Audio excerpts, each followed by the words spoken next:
Welcome to episode 16. In this episode, we talk about what is imposter syndrome and how pretty much everyone has experienced it at some time in their life and how to overcome it. My guest today is Sam Burgess. She is a certified life and business coach and content marketing expert. Sam is the founder of Small and Mighty Co., a holistic coaching, business, and marketing consulting specializing in empowering small and mighty creatives to work smarter and live better. This is an awesome episode. Make sure you stay tuned.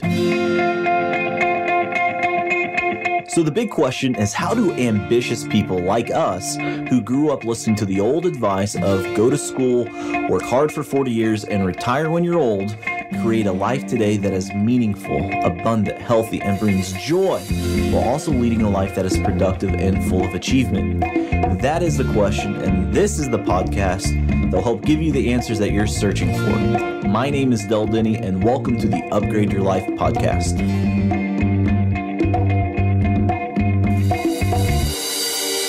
All right, Sam, welcome to the Upgrade Your Life podcast. I'm really excited to have you on our podcast. And Sam, tell us a little bit about yourself. Hi, Del. Thank you so much for having me on the show. I'm based in London in the UK, and I'm a holistic life and business coach. And when I talk about taking a holistic approach, is that I look at your life and your business as a whole, as I mainly work with creative entrepreneurs. And as most of us that are self-employed know, that our life and our business are very much kind of intertwined. They're a bit of a mesh with each other. So I support creative entrepreneurs to work better, live smarter, and beat overwhelm. I love that topic, and it hits home to me in so many ways. How did you get into this industry? How did you become, how did you get into NLP? How did you get into helping business owners and just people in general getting over that overwhelm? Totally.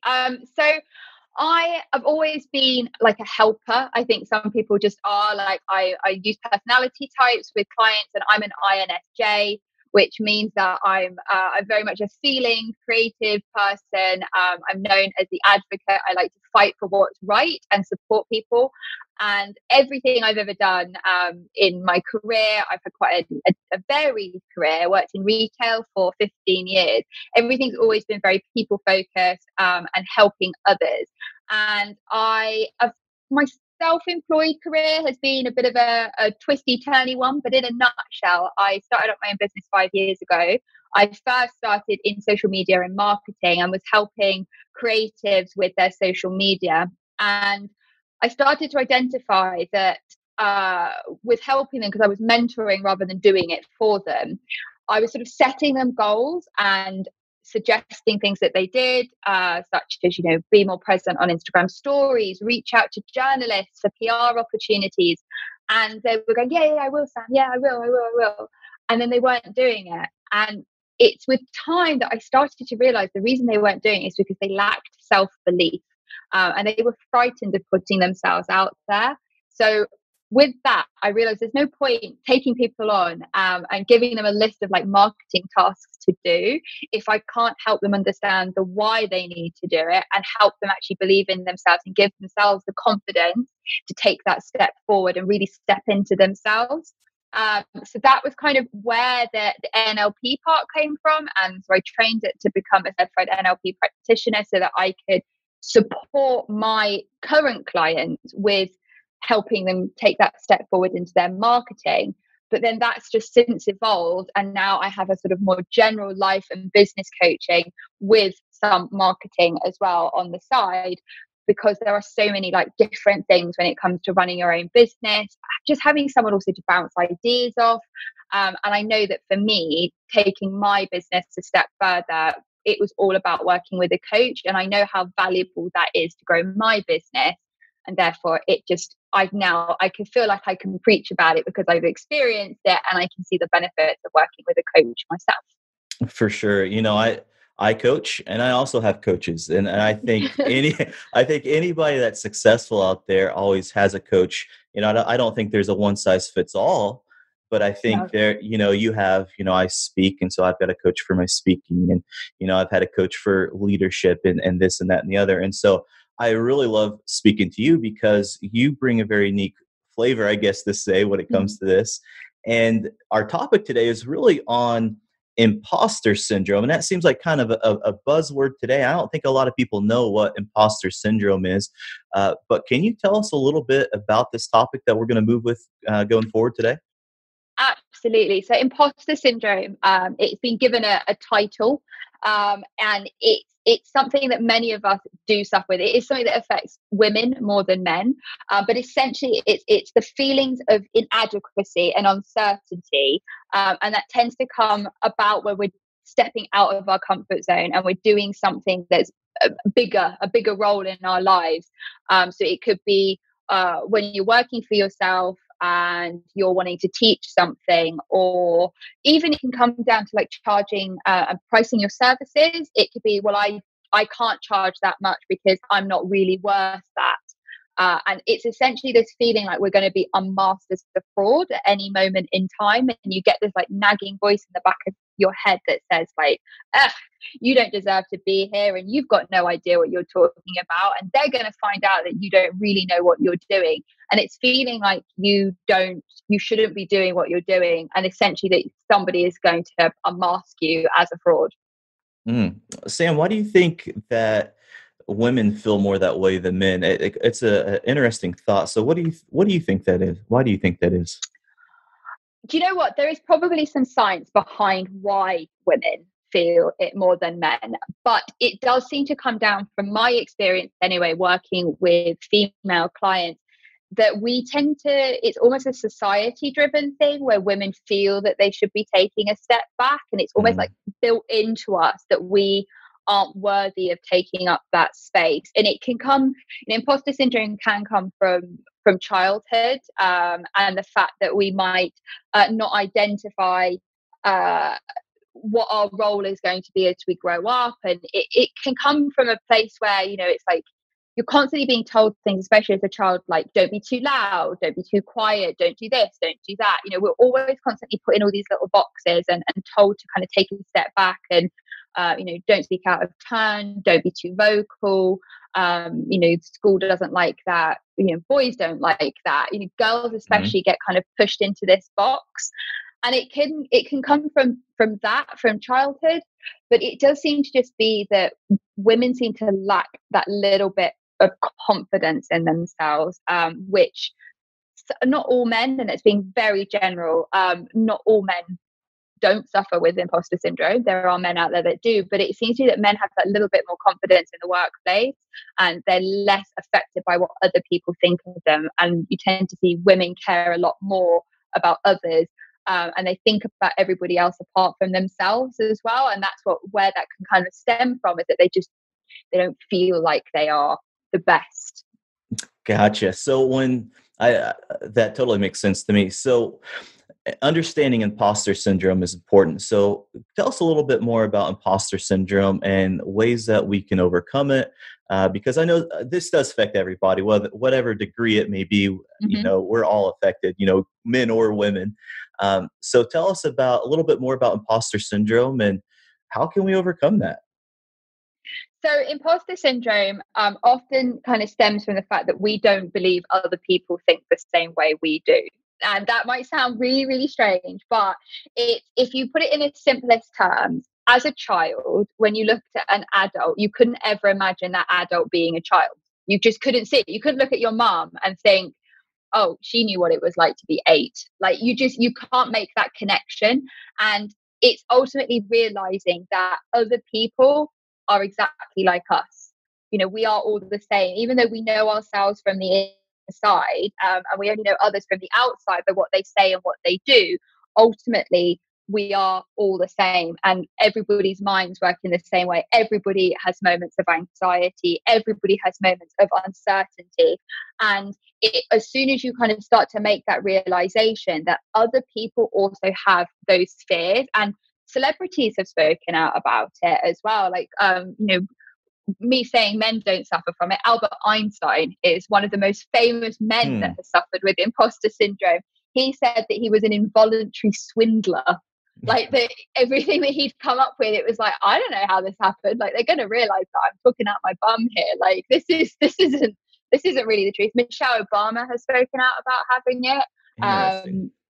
it's something that a lot of people suffer with. And when you start to make that realization that other people feel the way you do, and especially if you look to people who are really successful, have been very successful, and that you respect, that can really help make that connection in your mind of, they think that too. They also think that they're not worthy, or they are suffering with this feeling that they're going to be unmasked as a fraud. And well, they're really smart, and I think they're really smart.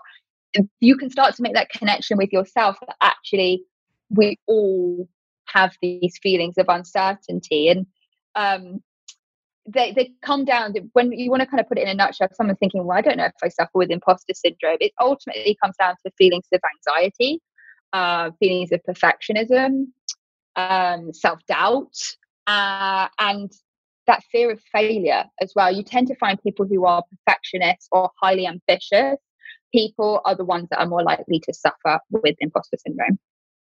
That totally makes sense, because as you're saying this, I'm like, I as a guy, I'm pretty confident in myself, but as you're saying this, like, yes, I do have anxiety. Yes, I am ambitious, but I do fail sometimes. Like, oh my gosh, maybe I do have this stuff. So, but at the same time, I feel a little comfort you saying, Albert Einstein had this, Michelle Obama had Yeah. this, all these high level people.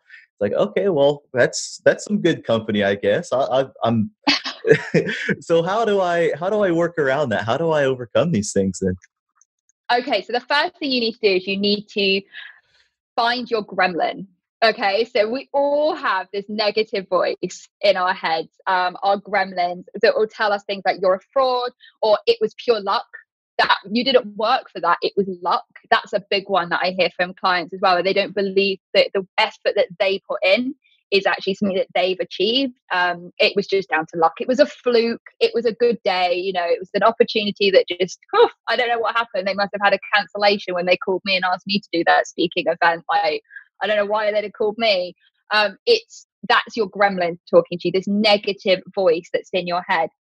The most powerful thing you can do is to call out the negative voice, the gremlin. Give him or her a name, and speak to them. And I know this probably sounds a little bit crazy, but talk to them. So when you're getting that negative voice, try and make sense of the voice that you're getting. So if it's saying to you, you're a fraud, answer it back. Why am I a fraud? Like, tell me, give me the reasons why I am a fraud. Why am I not good enough? And actually speak to it. And if you can give it like a silly name as well, like that can help as well. I have Negative Nancy. Negative Nancy pops into my head, and she, even though I'm a coach, I wouldn't say that, I'm totally cured of imposter syndrome. I'm a lot better than I was 5 years ago, where it was quite crippling at times.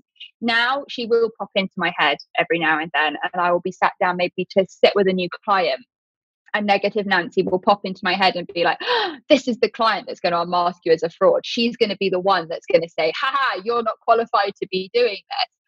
And I have to say to Nancy, well, why would it be this client? Why this client? Nobody else has ever said that. While 5 years ago, I'd have been like, she's right. She's Mm. right. This is going to be the client that's going to spot that I don't know. I don't really know what I'm doing. But you have to kind of, it can help as well to draw the gremlin out. That can be really helpful. And I've done that with clients before, is to try and identify where that voice comes from. And some people will realize it's a parent, could be a teacher from school. It's things that you've been programmed with in the past. And if you've had quite pushy parents, for example, who've really pushed you to be your best, sometimes you can find that voice in your head, you might not even realize it, but it could be your mom or your dad or a teacher at school that is trying to push you on. So if you can identify who it is and shut it down, it takes time, but eventually you'll be able to get more of a control over that feeling of anxiety. And then on the flip side, you want to find your cheerleader. So that's essentially yourself. So it's the battle of your ego in your mind, is that you've got this negative voice saying you're not capable, and then you've got yourself and you are your cheerleader, and you're going to kind of put them head to head, really. It's the most bizarre thing to imagine these two voices in your head shouting at each other, but we all have those little voices that talk to each other and talk to us, and you kind of put them together. And get them and start calling out your limiting beliefs. So like for me, my cheerleader is me. So when Negative Nancy's saying, this is the client that's going to call you out as a fraud. And I say, well, why would it be this client, Nancy? Why this one? Why not, the other 15 I spoke to this week? Why is it this one that's going to call me out? Start calling out those limiting beliefs and trying to shut them down. It's funny. I saw this happen the other day. I was watching a Netflix special on Taylor Swift. She has a new documentary. I don't know if you've seen this or not, but I haven't seen it. I want to, though. I thought it was absolutely fascinating. I have like so much more respect for Taylor Swift after watching this video. And there was this interesting little segment that she had. She was coming out of her house and she got into her car and she was talking about her self-image problems. She has, she's very, very skinny, but she has this body image problem. And she said years ago, she would go down this rabbit hole of looking at herself in the media and seeing pictures of herself. And she would start, well, I guess I need to eat less now. I have just a little bit of flab right there. I got to stop doing these things. Yeah. And then she said, today, we don't do that. Like talking about herself, she's kind of addressing the gremlin. We don't do that anymore. And I thought, wow, what a good mindset to kind of third party it, take yourself out, look at the overview and think, we don't do that anymore. We just keep on moving forward. We don't care what those pictures look like. Yes, I love that. It's a fantastic example of calling out the gremlin and making it a third party. It's stopping, it's sort of saying to yourself, no, that's not really me. It's not really me. And that's exactly what she's saying. We don't do that anymore. Like, we've made an agreement that we're not going to do that anymore. And I love that. That is such a great example. I'm definitely going to watch the documentary now. It is so good. So how can you get that cheerleader? I know some people, let's use Taylor Swift for an example. She was struggling there for a few years. So how do you cultivate that cheerleader on your shoulder, so to speak? How do you get that positive self-talk going? So one of the biggest things that you can do is to work with somebody to help you overcome it. And it can be very difficult to overcome it on your own. It's not impossible, but it definitely helps to have an actual physical cheerleader in your corner helping you call yourself out, because it can be very difficult to call out your own issues and your own limiting beliefs. And sometimes you do need somebody to support you, such as a coach who will help you overcome yours. I know that I probably wouldn't have overcome my imposter syndrome if it wasn't for the coach that I worked with at the time, who really helped call it out. But some of the key things that I get clients to do, and some of the things that they got me to do, is look at the positives. So look at all the things you've achieved and what's gone right. Don't start trying to pick holes in it, but look at everything that you have achieved and what you have done. If you have client testimonials or you have reviews, whether, if you're a product-based business, you might have reviews online. If you're a service-based business, you might have got Google reviews or testimonials from clients. Read them to yourself. They are really, really powerful. And that was one of the things that my coach made me do, was she made me print out all of the reviews I had from clients, and I used to stand in front of the mirror and read them out to myself over and over again. That's powerful right there. That's really good stuff right there. It was really good though. Like, I would have to look in the mirror and be like, Sam, you are an amazing marketing consultant. If it wasn't for you, I wouldn't have achieved X, Y, Z. And at first, not gonna lie, I felt so uncomfortable and and I'm British, so come on, we find these things even harder. To look in the mirror and compliment myself was particularly challenging, but it is so powerful to start calling out those limiting beliefs, because the more positive things you say to yourself, the more likely you are to believe them. Your words turn into action. And if you constantly tell yourself, whether that be negative Nancy, or you actually saying aloud to yourself when you've made a mistake, oh, you're such a moron, or you're such an idiot, you start to really believe the things that you are saying. So the most powerful thing you can do is be really kind to yourself. Talk to yourself like a friend. Start coaching yourself. And when that negative voice comes up, that bully, because that's essentially what the gremlin is. It is your bully. It's your ego that is trying to stop you from doing anything where you could make a mistake. That is what the ego is trying to do. It's saying, no. You're not going to go and do a talk. You're not going to walk out on that stage. You might make an idiot of yourself, and we can't have that. We can't have that happen. But your ego is, to a certain extent, trying to keep you safe, but the best things come from outside of our comfort zone. So you have to turn around and say, no, It could go wrong, but it will be a learning experience. If it did go wrong, I will learn from that experience and I'm going to do it anyway. And that's how you start to cultivate that belief. And one of the examples I can give you is I have a driving anxiety. I really don't like driving. I live in London and I absolutely hate driving in London. And unfortunately, the longer I've lived here, the more I've driven here, rather than getting better, it got worse. And I started to get really bad anxiety about going anywhere. Parking is a nightmare in London. I'd had an accident as well. And I stopped driving. I just sold my car. I stopped driving. I was like, I'm done. I'm not doing this. And I recently had to get a car again and start driving. And when I do a journey, if every time I drive, even if it's just like 5 minutes to the supermarket, like I will still, when I get there and I've parked, I will say aloud to myself in the car, well done, Sam. I'm really proud of you. And I will talk to myself as if I was with a friend who had just achieved something I knew she found was really scary. And I will say, well done, Sam. I'm really, really proud of you. And that's it. That's all I have to say to myself. And sometimes I might pick it apart and say, you know what? That was a really tricky junction and you did really well and you dealt with that. And aren't you smart? And to a certain extent, almost talk to myself a little bit like a child, like really remind myself that I did a good job. And that has built my confidence up enormously by giving myself a little pep talk. So ultimately, that's what you kind of have to do is remind yourself that the reason the gremlin is trying to stop you is because he doesn't want you to, or she doesn't want you to do something where you could make a mistake or you could fail. But the best things come from outside of our comfort zone. And ultimately, that's how we grow as people and as entrepreneurs, is by pushing ourselves that little bit further. I like that. I think about that.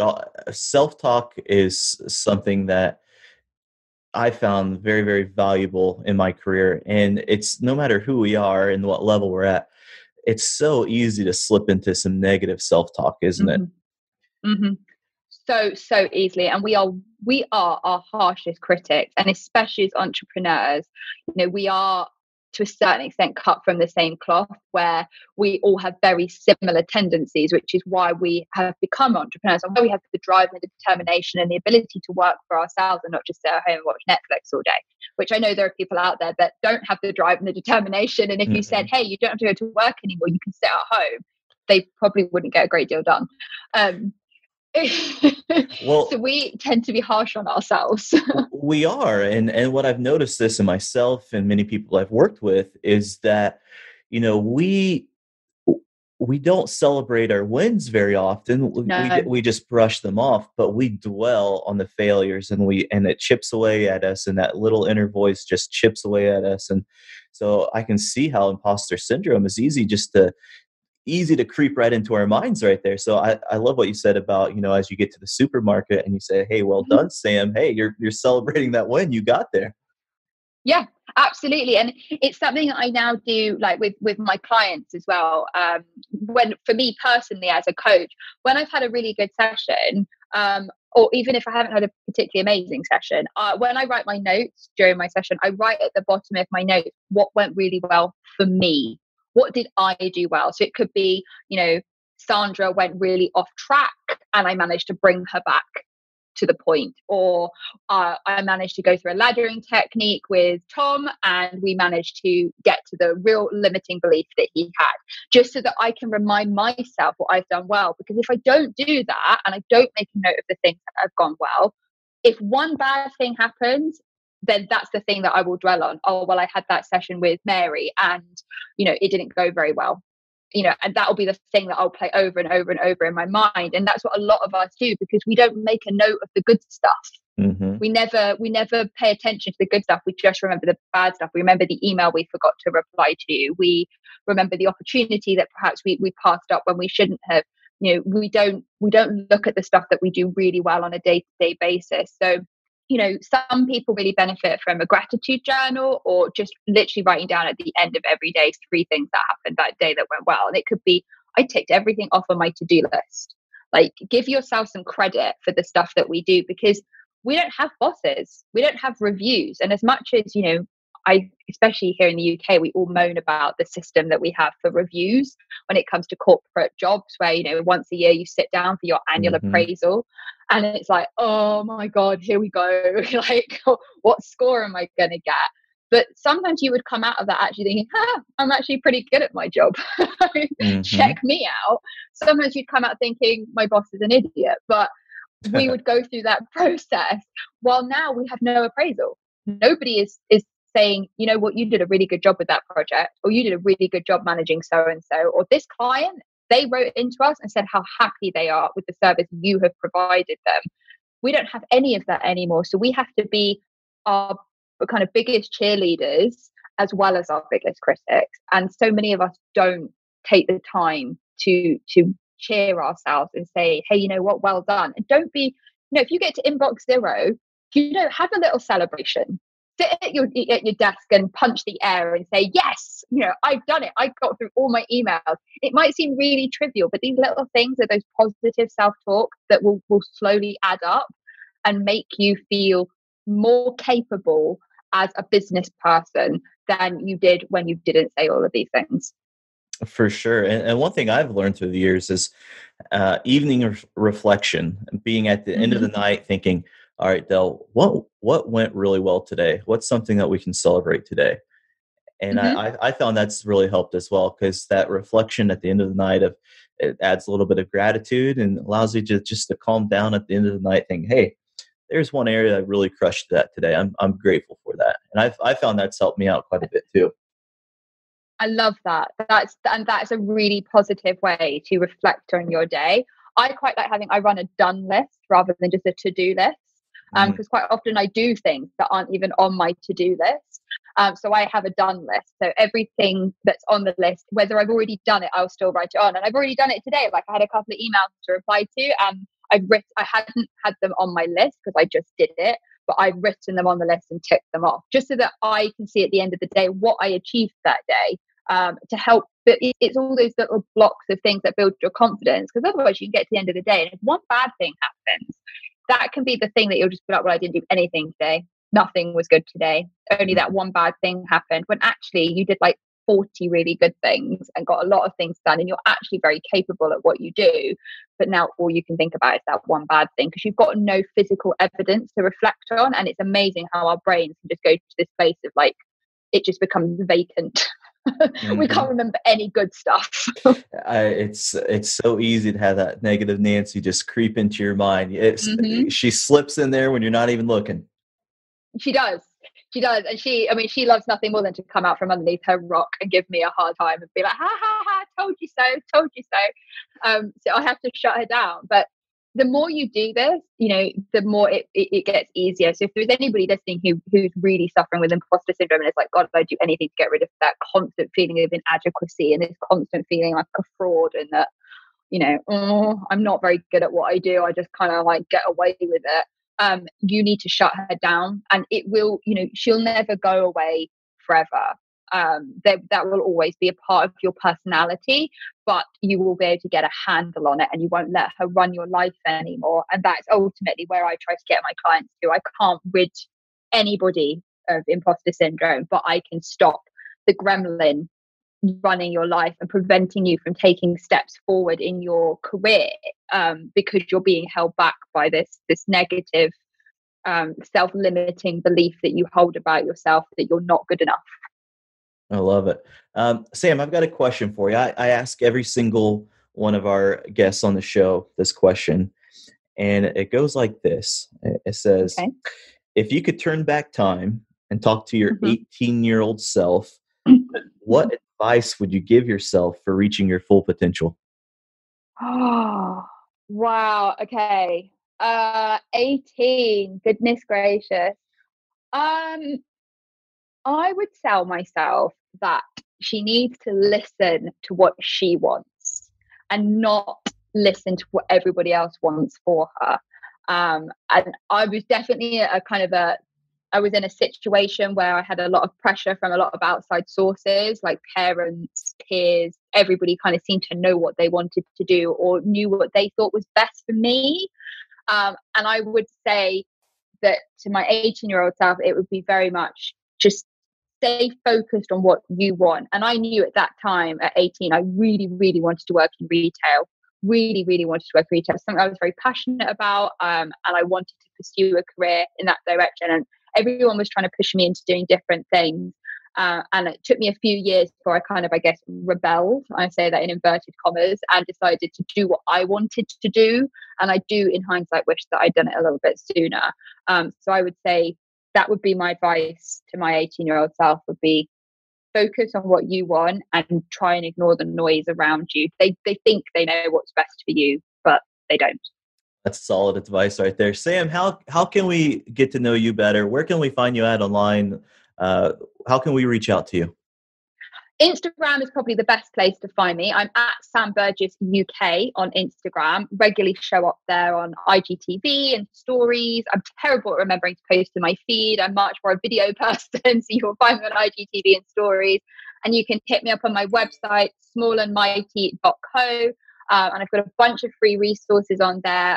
There is the email challenge, which is a 7-day overwhelm overhaul. So if you are feeling overwhelmed, finding yourself procrastinating, not getting anything done because you have so much to do, then I have a 7-day one email a day course with some top tips on how to beat overwhelm. And there's some other awesome resources on there as well, like the power of saying no. So many of us never say no, and we need to say no. And there's a whole ebook on how to say no without offending anybody and take back control of your life. They can all be found on my website. Awesome stuff. I'm going to have to do the 7-day challenge. That sounds like a lot of fun. All right. Well, Sam, hey, thank you for coming on the Upgrade Your Life podcast. I learned a lot today. I got to make sure I keep that negative Nancy out of my life and address the gremlin. So I thank you for coming on the show. No trouble. Thank you so much for having me. It's been a pleasure chatting with you. Well, that's it, my friends. Thanks so much for being with us this week. Do you have some feedback that you'd like to share? Well, please leave a note in the comments section below. If you've enjoyed this episode, make sure you share it with your friends, and don't forget to subscribe to the show on iTunes to get automatic episode updates of the Upgrade Your Life podcast. And finally, please take a minute to leave us an honest review and ratings on iTunes. They really help us out when it comes to the ranking of the show, and I make it a personal point to read every single one of those reviews that we get. So please leave a review. I appreciate it, and thanks for listening.